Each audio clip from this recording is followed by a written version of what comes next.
You've spoken about receiving a threat and whoever called saying that they'll do to you what they did to Naba Das, the slain Orissa cabinet minister, was shot by an ASI in broad daylight in your home state. How concerned are you by these threats, which somehow seem to have come soon after you put up the idea of a Quebec referendum?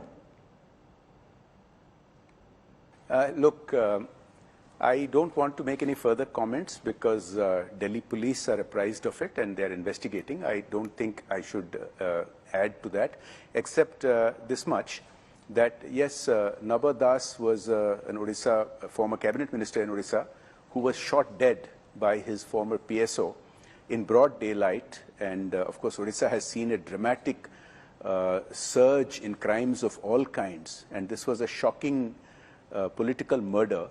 And the person who made that threat call to one of my team members very specifically said that I would face the same fate as Naba Das. Now, I can't comment on whether it is related to any of the other issues we've been talking about. In fact, I shouldn't comment on it at all, except I have full faith in the police and in Mahaprabhu Jagannath. No harm can come to anybody unless their time is up with the Lord of the Universe. Now, there are at least 2.5 lakh Indians studying in Canada, many in queue, waiting for their PR, waiting to go.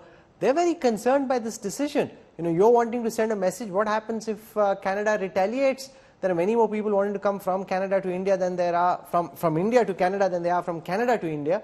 And, you know, in this diplomatic face-off, you know, there are lots of people who are deeply concerned by the decision your government has taken. First of all, let me reiterate that the Modi government's first priority is the safety of India, the safety of Indians, both living in India and the wider diaspora around the world. And, you know, this is not make-believe. These are real threats. Your channel has shown it, other channels have shown it on social media. Anybody can see the kind of threats, open threats being made by these Khalistani terrorists against Indian Canadians, against Indian citizens who are in Canada, who are students. Many of them have faced violence. Many of them have faced threats. So I think the first priority is to take care of that. And we must also recognize that it is a colonial mindset where on the one hand, the Canadian leadership has been providing shelter to terrorists and giving us lectures. It's hypocritical, making allegations that are without a shred of evidence, which is being questioned not only by Canada's opposition leader, Monsieur Poilievre, but also by journalists in Canada, by journalists around the world. They're not getting support from the G7 nations in the way they had hoped for. And the final thing I would like to say is, it is a relic of a bygone era to think that Indians have to necessarily go to Canada to get studying and job opportunities which weren't available in India in those days. It's a very far cry. India is the 5th largest economy, the fastest growing.